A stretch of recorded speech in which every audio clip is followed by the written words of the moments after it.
Welcome to twoquestions.tv. I'm joined today by Eddie Yoon, and we're talking super consumers.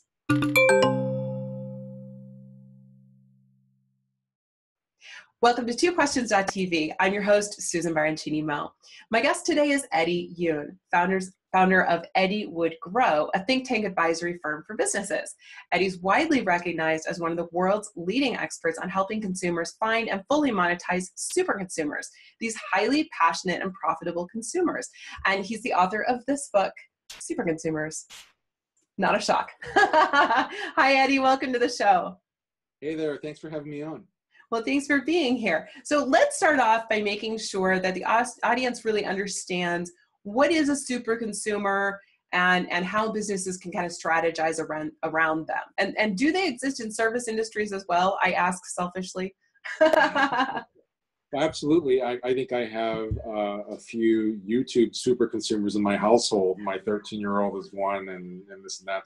But yeah, a super consumer is someone who basically cares a lot about a category. So not just a brand, but the category that it stands in, and spends a lot in it. And that can mean spending a lot of money. It can mean spending a lot of time, or even a little bit of your own kind of reputation, as it were. If you're just avidly recommending that people should be doing this, then that's a telltale sign that you're a super consumer. And what I found is that they kind of exist in every category that I've run into. So I've yet to find one that they don't exist in. And so certainly in my career, I've been doing this for about 20 years, advising companies from growth strategy. But my last company was part of Nielsen, and I had great access to big data there. So I was able to identify super consumers in every category. That was anything that you bought in a store, basically, in any country you were there. But services can actually be far more extreme on the super consumer front, which is kind of a neat thing. I found that the top 10% for products and goods generate about 30 to 70% of sales. But my favorite is if you think of like a video game as a service, so Candy Crush or casual games like that. Yeah. 0.15% of consumers of those games generate 50% of the revenue. Yeah, when I read that, it blew my mind. Incredible. Are you a casual gaming person or? Maybe. I might be. I kind of go, I'm not a super consumer. I go back and forth between, okay, in between, when I'm standing in line or I'm waiting for something, and then never having any games on my phone at all. Yeah. And it may or may not coincide with when I'm around my niece and nephew and they want to know if I have any games on my phone, but. that totally resonates. Well, I think what's fascinating about it is that you would fit into the roughly now 132 million gamers that exist in the world, which is about triple the size of gaming in the last 8 years, which is amazing with that. And all driven off the backs of people who are very much avid fans of these categories, but they've kind of pulled along a lot of other people, including yourself and myself, into these as well too. So they sucked us in. Well, and so because what most of my guests don't know, I spend most of my time, this is just a side thing, I spend most of my time as an executive coach. So sure. Do we have super consumers? Oh yeah. We do?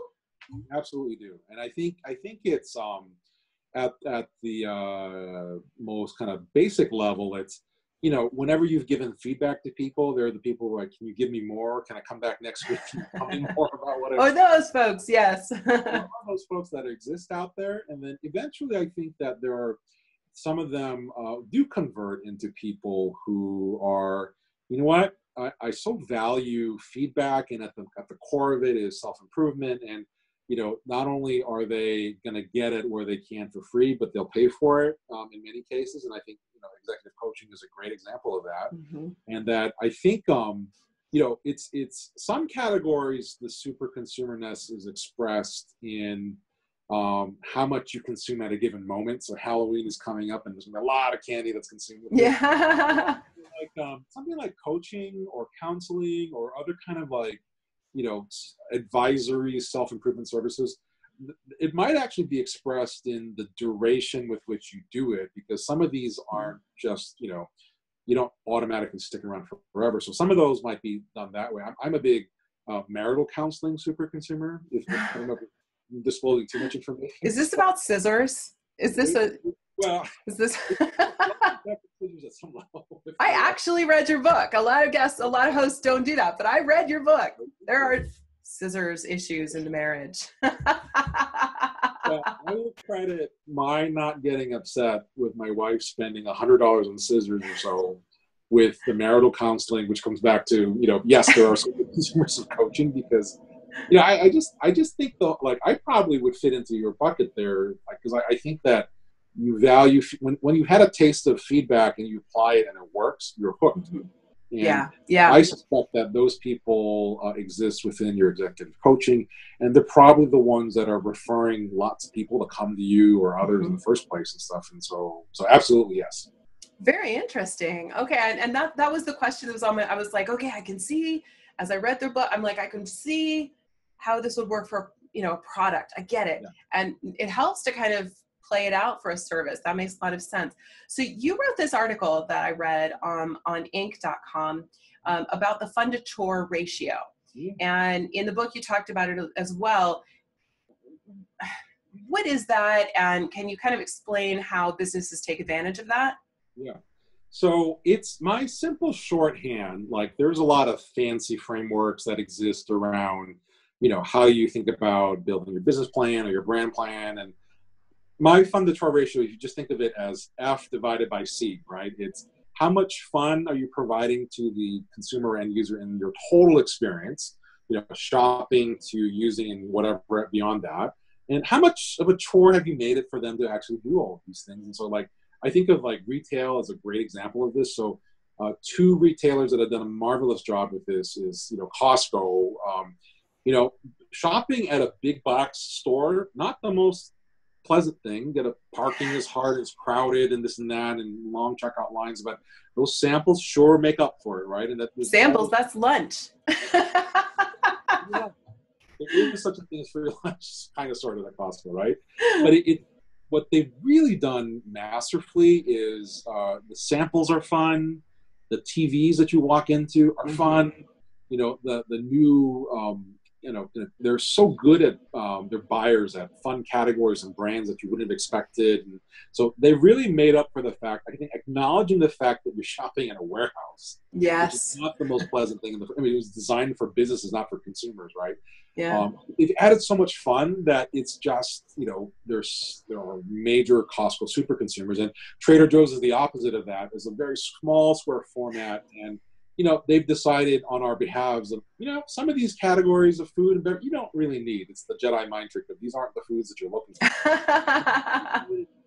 Just a big old snack store, right? It's got loads of chocolate and candy and chips and fun things to consume. And the chore factor is great because it's such a small footprint, and if the line is long, they ring a bell. And so every business, you got two radically different companies killing it completely different ways because their equations on the fun divided by chore are vastly different. And so what I always tell businesses of any kind, if you have a fun to chore ratio, your category does, and the best outcome is if you can move both, right? You increase the fun and reduce the chore, but at a minimum, what you are probably better off doing is just being different. A lot of companies are very fixated on one part of the equation, the denominator or the numerator. They're just it's all about chore reduction. Amazon is a great example of, they have made shopping so easy, so fixated on the chore part. But you know what? In my opinion, not particularly a fun thing to shop. It's not. No, I agree. Huh. So somebody who can mimic their chore reduction but add a fun element to it would be really disruptive to somebody who, most people are like, well, there's no one who can compete with Amazon. But, if you understand how they're choosing to win, then it opens up a lot of options for you to do different things with it. So. That's interesting. Yesterday I was listening to NPR, and I was listening to this show where they were talking about Sears and how Sears used to be what Amazon is today. And remember, you'd get that catalog, and you could buy anything in that catalog, even a house that you would put together like Lincoln Logs. And as I was listening to that, I thought, oh, that sounds like so much fun. And then when I was reading your book and I was reading the article, I thought, oh yeah, that's exactly it, right? Fun. And Amazon's not fun, but would it surprise you to know I divide all my household shopping between Trader Joe and Costco? You're speaking to me. There you go. You know what?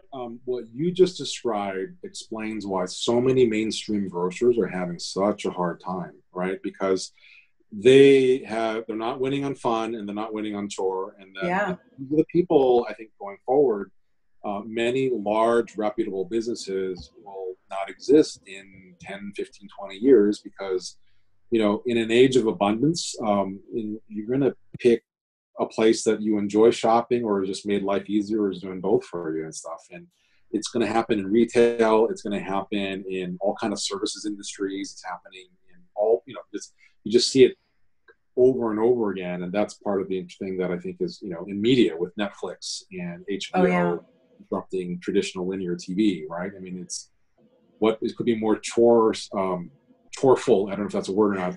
But by sitting there and having to flip through commercials or there's a whole set of things that I just like it because it's a shorthand way of explaining what's working and what's not in every category out there. Yeah, well, I think it's great. And so there you go, viewers. Look at your fun to chore ratio. You could be a disruptor in this area. Amazing, really interesting stuff. I feel like I could keep you here a long time asking you a lot more questions, but I only get 2, so you'll have to come back. Will you come back? I would love it. All right, great. Fun doing this. Low chores. Well, Eddie, thank you so much for joining me today. This has been really interesting. Thank you so much for having me again. My pleasure. All right, viewers, this is the book, Super Consumers, available on Amazon, and we will have links to this book in the show notes for today. So thanks for watching. We'll see you next time.